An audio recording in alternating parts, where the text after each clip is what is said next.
की नाल से मेरी पीठ पर टहूका देकर किसी ने मुझे आगे बढ़ने का इशारा किया। मैं मरे मरे कदम उठाता हुआ आगे बढ़ा। मेरी नजरें अब भी पलवशा को देख रही थी, जबकि वजीरिस्तान के पहाड़ों में चलने वाले को एक आंख सामने और एक आंख जमीन पर रखना पड़ती है। इस उसूल की मुनाफी का सिला मुझे एक जबरदस्त ठोकर खाकर मुंह के बल गिरने की सूरत में मिला। हाथ पुष्ट पर बंधे होने की वजह से मुझे अच्छी खासी चोट आई थी, लेकिन उस वक्त मेरी सारी हिस्सों ने आर्जी तौर पर काम करना छोड़ दिया था। ना तो मुझे कुछ सुनाई दे रहा था और ना पलवशा के अलावा कुछ नजर आ रहा था।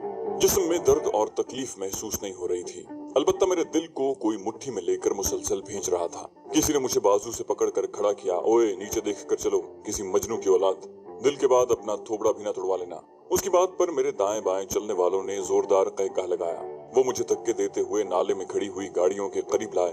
दरमियान में खड़ी डबल केबिन की अकबी नशिस्त पर मुझे 2 आदमियों के दरमियान बिठाया गया। गाड़ी की बॉडी में भी 4 आदमी बैठ गए। बाकी 2 गाड़ियों में भी 6-6 आदमी बैठ गए थे। नाले से निकलकर वो सड़क पर आए। हमारी गाड़ी दरमियान में थी। गाड़ियां अलाम खेल की बजाय अंगूर अड्डे की तरफ चल पड़ी। मेरी नजरें सड़क पर जाने वाली पलवशा की मुतलाशी थी। वो सड़क के दाएं जानिब चल रही थी। मैंने गर्दन मोड़कर उस जानिब देखा। मेरे बाएं जानिब बैठे आदमी ने मजाही अंदाज में कहा, कमांडर बहादुर खान, लड़का तो रो रहा है। बहादुर खान ड्राइवर के साथ बैठा था। पीछे देखते हुए बोला, बेचारे को चोट गहरी आई है ना, फिक्र न करो, जल्दी बहल जाएगा। उसी वक्त हमारी गाड़ी सुस्त रवि से चलती पलवशा के पास से गुजरती चली गई। कोशिश के बावजूद मैं उसका चेहरा वाज़ेह तौर पर न देख सका। मुझे अकबी शीशे से पीछे झांकते देखकर मेरे साथ बैठे आदमी ने अपने हाथ से मेरा चेहरा सामने मोड़ते हुए कहा, अबे क्या निकालते हो इस छोकरे से? तुम्हें बेचकर रकम खरी कर ली है, फिर भी दीवाने हुए जाते हो। तुम्हारे जैसे बेवकूफ कम ही नजर से गुजरे हैं। बहादुर खान हंसते हुए बोला, तुम भी खूब हो कमीन खान। वो लड़का नहीं लड़की है। मेरे बाएं जानिब बैठा कमीन खान हकीकतन उछल पड़ा। क्या कह रहे हो कमांडर? इतना बच्चा तो मैं नहीं हूँ कि लड़के लड़की में इम्तियाज न कर सकूं। इस मर्तबा मेरे दाएं जानिब बैठे आदमी ने कमीन खान की तायद में जबान खोली। कमीन खान सही कह रहा है कमांडर। बहादुर खान ने कहका लगाते हुए कहा, बेवकूफो, यही पलवशा खान वजीर हैं, और जिसे तुम पकड़ कर ले जा रहे हो ये वो मशहूर SS है जिसके बारे में तुम लोग इतने अरसे से सुनते आ रहे हो। कमीन खान बेयकीनी से बोला, कमांडर आप मजाक कर रहे हो ना? बहादुर खान वजाहत करते हुए बोला, बिल्कुल भी नहीं, बस आप लोगों की बदकिस्मती है कि खुशाल खान महसूद से होने वाले जिरगे में आप लोग हाजिर नहीं थे, वरना इन दोनों को देख लेते। कमीन खान को बहादुर खान की बात हजम नहीं हो रही थी। कमांडर, मेरी समझ में ये बात नहीं आ रही कि पलवशा ने इसे पकड़वा क्यों दिया। हालांकि ये दोनों तो सरदार कबील खान के खिलाफ इकट्ठे काम करते हैं, बल्कि मैंने तो ये भी सुना है कि इन दोनों का कोई चक्कर चल रहा है। वो बोला, बेवकूफ, पलवशा खान वजीर का किसी एक के साथ चक्कर नहीं है। बहुत चालू और चक्करबाज लड़की है। इससे पहले भी 7-8 आशिक भुगता चुकी है। उम्र जरूर कम है पर तजुर्बा बहुत ज्यादा है। अब इसी बात से अंदाजा लगा लो कि मोहतरम SS साहब से जब तक काम था इश्क का नाटक खेलती रही। जो ही काम निकल गया इसे बेच खाया, और मैं यकीन से कहता हूँ कि इसने खुद ही उसकी तरफ कदम बढ़ाए होंगे, अपनी बनावटी मोहब्बत का यकीन दिलाया होगा। जो ही ये मोहतरम उसके हुस्न के जाल में फंसा, इसने पैसे खरे करने में देर नहीं लगाई। दूसरा बोला, वैसे मेरा नहीं ख्याल कि सरदार सनोबर खान को इस आदमी के लिए 15 लाख खर्च करने की जरूरत थी, और 15 लाख भी सरदार कबील खान की कातिल ले गई। बहादुर खान ने नफरत भरे अंदाज में मेरी जानिब इशारा किया। सरदार कबील खान और सरदार जहांदाद का कातिल ये है। बाकी पलवशा खान वजीर ने गुज़श्ता 2 रोज सरदार सनोबर खान को राजी करने में गुजारे हैं। बेचारी को इस जमीन में पूरी 2 रातें जाग कर गुजारना पड़ी, और यकीन करो मैं तो दाद देता हूँ इसकी हिम्मत की। कमीन खान ने इस बात में सर हिलाते हुए कहा, अच्छा तो गोया इसे पलवशा ने खैर सगाली के तौर पर पकड़वाया है। बहादुर खान ने नफरत भरे लहजे में कहा, इतनी भी सादा नहीं है, 1 नंबर की 420 है। सनोबर खान ने जब SS का मुतालबा किया था उसने 15 लाख की खतीर रकम मांगी थी। दूसरी सूरत में सनोबर खान के साथ उसकी यूं भी सुलह हो गई थी। उसे क्या जरूरत पड़ी थी अपने पुराने आशिक को पकड़वाने की? मेरी दाएं जानी बैठे आदमी ने ख्याल जाहिर किया, वैसे मुझे यकीन नहीं आ रहा कि ऐसी लड़की सिर्फ सनोबर खान से सुलह करने ही पहुंची होगी। लाजमी बात है उसे अच्छी तरह मालूम था कि सनोबर खान सरदार कबील खान और सरदार जहांदाद के कातिल से बदला लेना चाहेगा, और ऐसी सूरत में वो अपने आशिक की बलि चढ़ा देगी। बहादुर खान और कमीन खान इस बात में सर हिलाने लगे। ये बात भी दिल को लगती है। खामोश बैठे ड्राइवर ने पहली बार जबान खोली, मैं बात कर सकता हूँ कमांडर। बहादुर खान के साथ बाकी दोनों भी उसकी जानिब मुतवज्जे हो गए। कहो दिलशाद खान। वो बोला, सच्ची बात तो ये है कि मैं पलवशा खान वजीर का पुराना चाहने वाला हूँ। पुराने से मेरी मुराद यही कोई 6-7 माह पहले की बात है, जब ये मुजाहिदीन के कैंप से बाहर निकली थी। मैं इसे लड़का ही समझता था। उस वक्त ये सरदार कबील खान के बारे में मालूमात हासिल करने के लिए उसके एक करीबी मुहाफिज सुहेल खान को नवाज रही थी। उस गद्दार की पांचों घी और सर कड़ाही में था। उसे जो कुछ पूछना होता तन्हाई की एक मुलाकात के बदले उगल वाली थी। अभी सरदार कबील खान की शहादत के वक्त सुहेल खान भी मारा गया है। उसे अपने किए का अच्छा बदला मिला। खैर वो पुरानी बात है, मैं अभी कुछ और बताना चाह रहा था। पलवशा खान का असल चक्कर मुनव्वर खान नामी एक जवान से चल रहा है। यकीन मानो बहुत खूबसूरत मर्द है और ये हरामजादी उस पर बुरी तरह से फरीफ्ता है। मगर मुनव्वर खान काफी समझदार और होशियार है। उसने वक्ती तौर पर पलवशा से ताल्लुकात कायम किए रखे, मगर वो हमेशा के लिए नहीं फंसना चाहता था। बल्कि सच तो ये है कि ऐसी लड़कियों को बस वक्ती तौर पर इस्तेमाल किया जाता है। अब ये मोहतरमा इस पर शादी के लिए जोर दे रही है। जिस मामू के यहाँ उसने परवरिश पाई है, उसने उसके रिश्ते के 15 लाख मांगे हुए हैं और मुनव्वर खान ने साफ तौर पर पलवशा को बता दिया है कि उसके पास इतनी रकम मौजूद नहीं है। तभी इस फाहिशा को सनोबर खान से मिलने का ख्याल आया और दरमियानी वास्ता मैं बना। दिलशाद ने मकरू अंदाज में कहा लगाया। मैं यूं भी काफी अरसे से इससे मुलाकात का मुतमन्नी था। इस बहाने चंद घंटों की मुलाकात मेरे हिस्से में भी आ गई। सरदार सनोबर खान ने भी जिरगे के वक्त उसकी भोली भाली और मासूम सूरत देखी थी। मेरे जिक्र करने पर ही वो भड़क उठा और फौरन मुलाकात की ख्वाहिश जाहिर कर दी। 2 रातें सरदार सनोबर खान और उसके साथियों की खिदमत करके मोहतरमा ने अपने गुनाह माफ करवाए और अपने आशिक को पकड़वा कर 15 लाख खड़े कर लिए। यकीनन अब वो ये पैसे मुनव्वर खान को देगी ताकि वो उसकी माँ और मामू को देकर उसका रिश्ता मांग सके। लेकिन उम्मीद यही है कि मुनव्वर खान फिर भी उससे शादी नहीं करेगा। यूं भी उसके सामने पलवशा का किरदार खुली किताब की तरह है। बहादुर खान ने दिलशाद खान की गर्दन पर हल्का सा थप्पड़ लगाया। अबे तुम तो छुपे रुस्तम निकले, हमें भी हवा नहीं लगने दी। दिलशाद खान ने कह लगाया, मतलब आपका भी दिल था। मेरे दाएं बाएं बैठे दोनों आदमियों ने उसका साथ दिया। बहादुर खान ने बेशर्मी से एतराफ किया, बात तो कुछ ऐसी ही है। दिलशाद खान ने बड़े एतमाद से पूछा, तो कितना खर्च कर सकते हो? बहादुर खान ने बुरा सा मुंह बनाकर कहा, अब मुझे क्या पता वो कितने पर माने। दिलशाद ने कमांडर को तसल्ली दी, मुझे भी कोई अंदाजा नहीं है, बहरहाल मैं उससे मिलकर आपको बता दूंगा। पलवशा के बारे में इतनी बकवास सुनकर मेरे बदन से गोया जान निकलती जा रही थी। उसके मासूम और भोले चेहरे के पीछे इतना मकरू और गलीज चेहरा छुपा हुआ था, इस बारे में तसव्वुर करना तो दरकिनार, अगर मेरी गिरफ्तारी से पहले कोई ऐसी बात करने की कोशिश भी करता तो मैं उसके सर में गोली उतार देता। मगर अब पलवशा ने मेरी आंखों के सामने उनसे रकम वसूल की थी। दिलशाद के कहने के मुताबिक परसों रात वो सनोबर खान का पहलू गर्म कर रही थी और ये बात मुझे इसलिए भी सच लगी थी कि उस रात को काफी देर कोशिश करने के बाद उससे राब्ता नहीं कर सके थे। हालांकि उससे 2 दिन पहले रात को 11 बजे तक वो मेरी मुंतजिर थी। गुज़श्ता रात भी उसने मुझे मिलने के पैगाम के अलावा कोई बात न की थी। गाड़ी अंगूर अड्डे से होती हुई जुनूब की तरफ मुड़ गई। ये वही सड़क थी जो खड़कले से होकर कबील खान की हवेली की तरफ जाती थी। कबील खान की इस हवेली की तरफ जहां पलवशा से मेरी मुलाकात हुई थी, उस सड़क पर जाते हुए मुझे अपना यार सरदार याद आया और उसके साथ ही पलवशा के साथ होने वाली लड़ाई याद आ गई। उसे गिरफ्तार करके मैंने उसकी खूब पिटाई की थी और आज उसने अपना बदला लिया था। तबाहशुदा कोठरी तामीर हो चुकी थी, बस रंग रोगन का थोड़ा बहुत काम रहता था। यकीनन कबील खान के जानशीन के भी वही मशागिल थे जो खुद उसके रहे थे। यूं भी उसके बारे में काफी कुछ मुझे उसके आदमियों की जबानी ही मालूम हुआ था। हवेली के एक कमरे में ले जाकर उन्होंने मुझे बंद कर दिया। कमरे में मौजूद चारपाई और बिस्तर देखकर मुझे काफी हैरानी हुई थी। मेरे ख्याल में सनोबर खान के साथ ले जाकर उन्होंने मुझे कत्ल कर देना था और पलवशा से धोखा खाने के बाद मुझे भी पनाह लेने के लिए कब्र से बेहतर जगह कोई महसूस नहीं हो रही थी। वो जो मेरे दिमाग से औरत जात के बारे में पलने वाली गलत सोचों को खुरसने आई थी, वो तो पहले वालियों से कई हाथ आगे निकली। माहीन के सिर्फ एक मर्द से गलत ताल्लुकात थे और मेरी नजर में मासूम और गैरतमंद पलवशा कोई भी काम निकालने के लिए अपने जिस्म का दस्तरखान किसी के सामने भी सजा सकती थी, चाहे वो कोई आम मर्द हो चाहे सरदार वगैरह।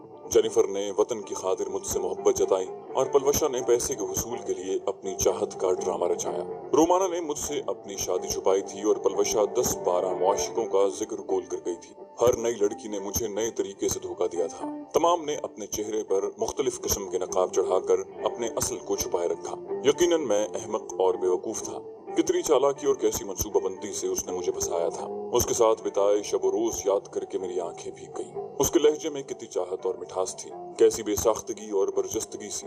क्या वो सब झूठ और दिखावा था? मैंने खुद से सवाल किया। अगर वाकई वो मतलब परस्त और गरज का धंधा कर रही थी और वैसे वो अपने वतन की रिश्वत देकर हर काम निकलवाने की आदी थी, तो ये दावत उसने मुझे क्यों न दी? मुझे कभी उसकी हरकत में कोई सस्तापन क्यों नजर न आया? मेरे लिए उसने अपने जिस्म को दस्तरखान क्यों न बनाया? मेरे दिमाग ने कई सवालात का जवाब देने में एक लम्हा न लगाया। क्योंकि तुम उसकी मोहब्बत में डूबे हुए थे अहमक। मेरे दिल ने कमजोर सा एहतजाज किया। थोड़ी देर पहले बहादुर खान ने बड़ी यकीन से कहा था कि पलवशा ने खुद ही मेरी तरफ कदम बढ़ाकर अपनी बनावटी मोहब्बत का यकीन दिलाया होगा। हालांकि उसे हमारे ताल्लुकात की शुरुआत के बारे में कोई मालूमात नहीं थी। बस पलवशा की फितरत को देखते हुए उसने जो दावा किया वही असल हकीकत थी।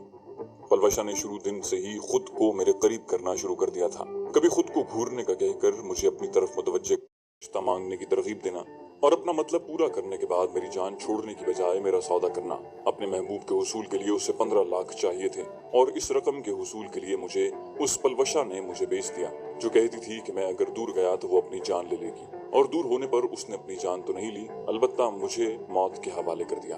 बेइंतहा दर्द और तकलीफ बर्दाश्त करने वाले स्नाइपर को एक बेवफा ने धोखा देकर रुला दिया था। उस्ताद मोहतरम राव तसव्वुर कहा करते थे कि स्नाइपर का दिल लोहा और एहसासात पत्थर होते हैं। उसे बस अपने मकसद से गरज होती है, न उस पर मौसम असर करता है और न माहौल की सख्ती।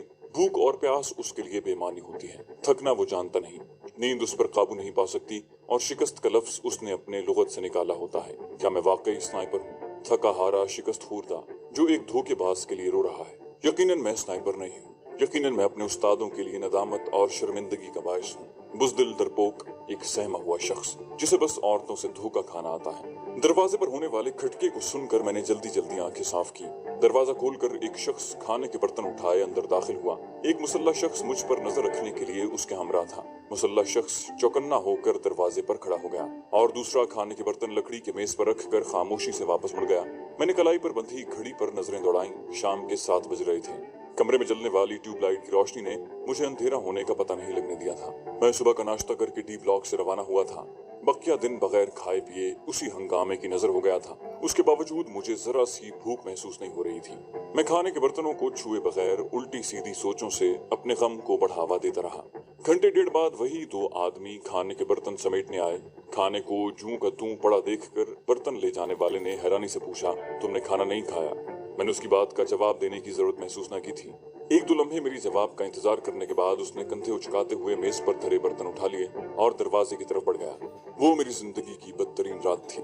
नींद आने का तो सवाल ही पैदा नहीं होता था। मैं जानता था कि सरदार भी परेशान होगा और जाने मेरे बारे में क्या सोच रहा होगा। वो ज्यादा देर तक मेरे गायब होने को छुपा नहीं सकता था। सुबह तक तो यकीनन उसे किसी को बताना पड़ जाता, बल्कि अब तो वो भी फंस गया था। मेरे गायब होने की कोई दलील उसके पास नहीं थी। मैं आज सुबह उसके साथ डी ब्लॉक से बच्चा नराए जाने के इरादे से निकला था। उसके बाद अलाम खेल की तरफ क्यों गया, इसका जवाब यकीनन सरदार के पास मौजूद नहीं था। उसने किसी जिम्मेदार को मेरे जाने की फौरी इत्तला क्यों न दी। मेरे गायब होने के बारे में वो कोई झूठ भी नहीं बोल सकता था, क्योंकि इसमें मेरा ही नुकसान था।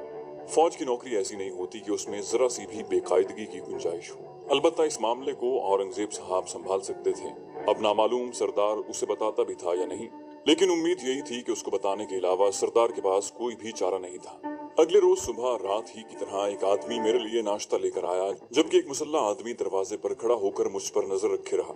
नाश्ता लाने वाला लकड़ी की मेज पर नाश्ते के बर्तन रख कर वापस मुड़ गया। उसके जाने के बाद भी मैंने नाश्ते की तरफ हाथ न बढ़ाया था। बगैर कुछ खाए पिए मुझे 24 घंटे से ज्यादा का वक्त हो गया था, लेकिन इसके बावजूद मुझे भूख नहीं महसूस हो रही थी। उस वक्त मेरी हालत फांसी की सजा पाने वाले मुजरिम की सी थी।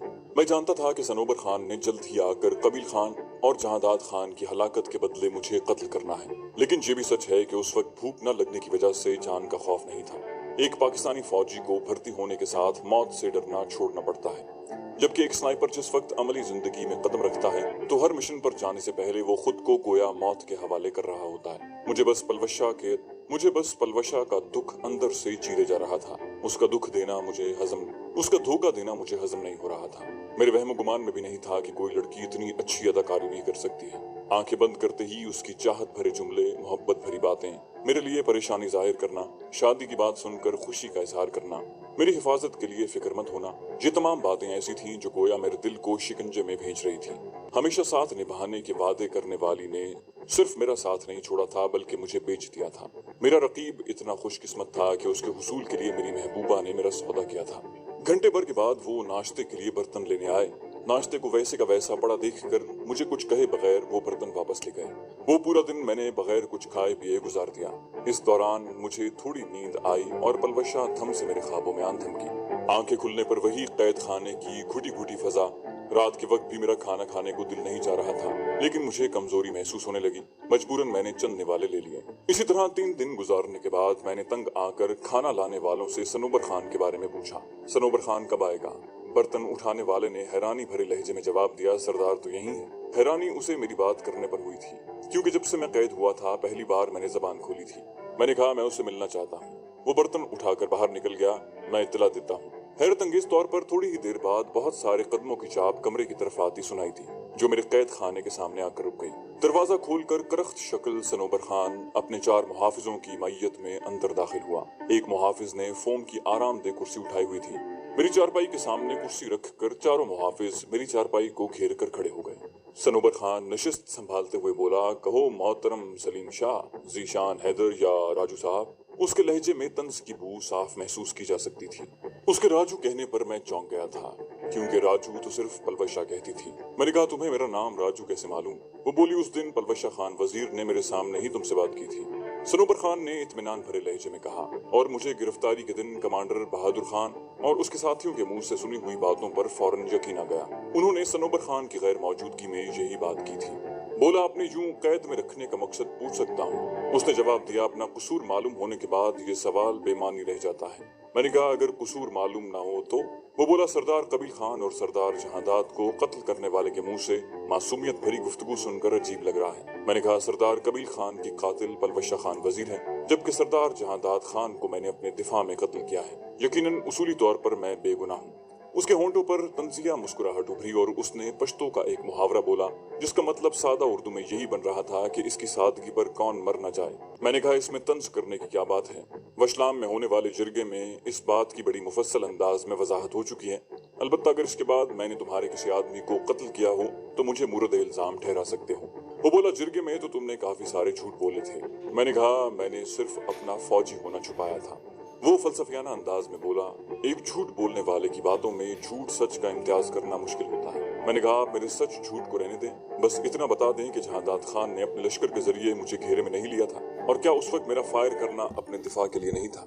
वो बोला, इस हवेली की तबाही, कबील खान, उसके साथ मौजूद 20 के करीब आदमियों का कत्ल, गाड़ियों की तबाही, रोशन खान, अनार गुल, शम्स खान, खाइस्ता गुल वगैरह का कत्ल, इन तमाम को मैं किस खाते में डालूं? वो किसी वकील की तरह मुझ पर जिरा कर रहा था। मैंने कहा, सरदार सनोबर खान, इन फजूल बातों में पड़ने की बजाय मुझे सिर्फ इतना बताओ कि तुम्हारा इरादा क्या है। अगर बदला लेना चाहते हो तो किस बात की देर है? सनोबर खान ने कहका लगाते हुए कहा, समझो तुम्हें उम्र कैद हो गई है, और मेरा ख्याल है फांसी से उम्र कैद बेहतर होती है। मैं चंद लम्हे उसकी आंखों में घूरता रहा, जिनमें मेरे लिए जरा भर नफरत मौजूद नहीं थी। उसका लहजा उसके अल्फाज के साथ मेल नहीं खा रहा था।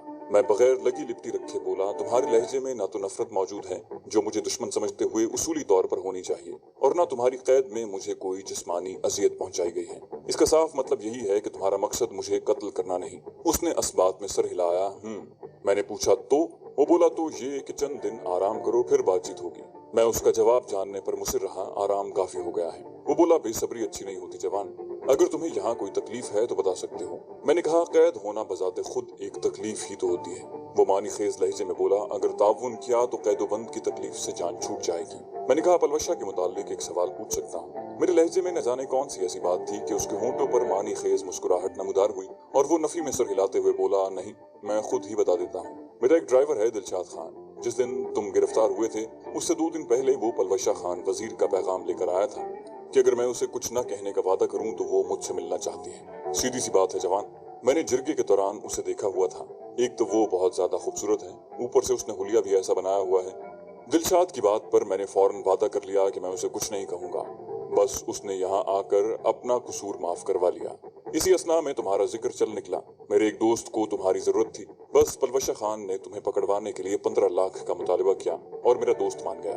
बाकी की कहानी तुम्हें मालूम होगी। उसने मिन्नोअन वही बात मुख्तसर लफ्जों में दोहराई थी जो इससे पहले दिलशाद खान और बहादुर खान की जबानी सुन चुका था। मैंने पूछा, इतने पैसों का उसने क्या करना है? उसने कंधे उचकाते हुए लाइल्मी का इजहार किया, पता नहीं, बस उसने मुतालबा किया और मेरे दोस्त ने रजामंदी जाहिर कर दी। मैंने कहा, तुम्हारे दोस्त का नाम जान सकता हूँ? वो बोला, 2-3 दिन तक वो तुम्हें खुद शर्फ मुलाकात बख्शेगा। मैंने कहा, वैसे मेरा ख्याल था कि तुमने सरदार कबील खान और सरदार जहांदाद का बदला लेने के लिए मुझे पकड़ा है। वो कहते हुए खड़ा हो गया, इस मौजू को रहने दो, किसी चीज की जरूरत हो तो खाना लाने वालों से कह देना। उसके उठने पर चौकन्ने मुहाफिजों में से एक ने आगे बढ़कर दरवाजा खोला और उसके बाहर जाने के बाद वो तमाम भी बाहर निकल गए, और मैं उसके मज़कूरा दोस्त के बारे में सोचने लगा कि आखिर वो कौन था और मुझे पकड़वाने के लिए उसने इतनी खतीर रकम क्यों खर्च की थी। लेकिन काफी देर सर कपाने के बावजूद मेरा जहन कोई अंदाजा लगाने में नाकाम रहा। शब रोज इसी बेकैफी, उलझन और परेशानी में गुजर गए। सनोबर खान से मुलाकात के बाद इतना तो मुझे यकीन हो गया था कि उसने मुझे बदला लेने के लिए नहीं बल्कि किसी और मकसद के लिए पकड़ा है। सनोबर खान से मुलाकात के तीसरे दिन करीबन 11 बजे 4 मुसल्लह अफराद मेरे कमरे में दाखिल हुए और मुझे साथ लेकर चल पड़े।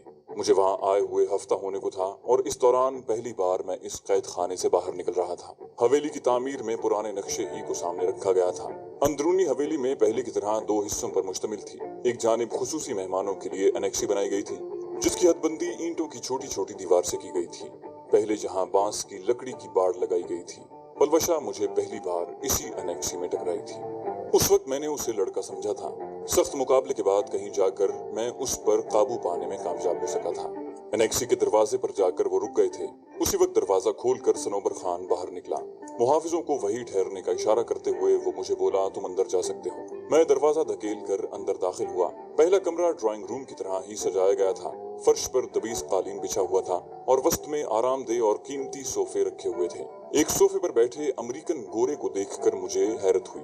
उसके साथ ही पड़े दूसरे सोफे पर काली जीन्स पर सफेद कमीज पहने एक स्याह फाम दोशीजा बैठी थी।